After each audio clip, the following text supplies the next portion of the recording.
Hello everyone. This is a video on an experiment designed to study the salinity effect on the copper uptake by the green mussel, Perna viridis. We set the hypothesis HA to be the copper concentration in bivalve tissue under low salinity condition, being larger than that in high salinity.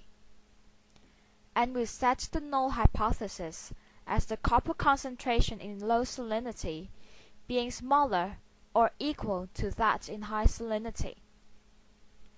If the null hypothesis is rejected, the experimental hypothesis, HA, will then be accepted. Now, we'll collect 80 bivalves with similar sizes from a clean site, along with full strength of seawater. That's 33 parts per thousand concentration, ppt. We're going to put the 80 bivalves into 4 groups.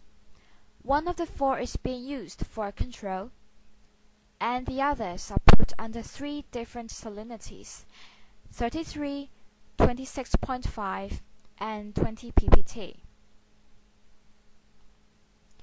So now each salinity has 20 bivalves.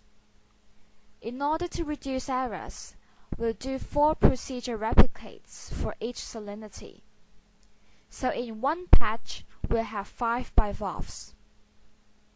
We'll then add 50 micrograms per liter concentration of copper solution into each container.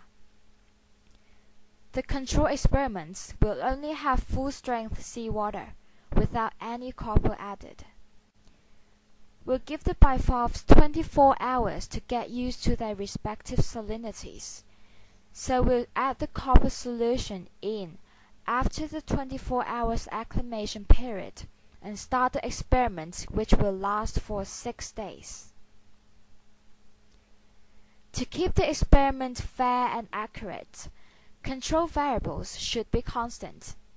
In other words, we only vary the salinity, which is the independent variable, and look at its effect on the respective copper concentration, which is the dependent variable. By finding out the dry mass and the amount of copper in the bivalve tissue at the end of 6 days, we can determine the concentration of copper in the tissue in micrograms. We'll then plot a graph with salinity against copper concentration. If the trend tells us that the copper concentration in low salinity is larger than that in high salinity, then our null hypothesis will be rejected. Here are the sources of error we may encounter, and it's not so easy to control.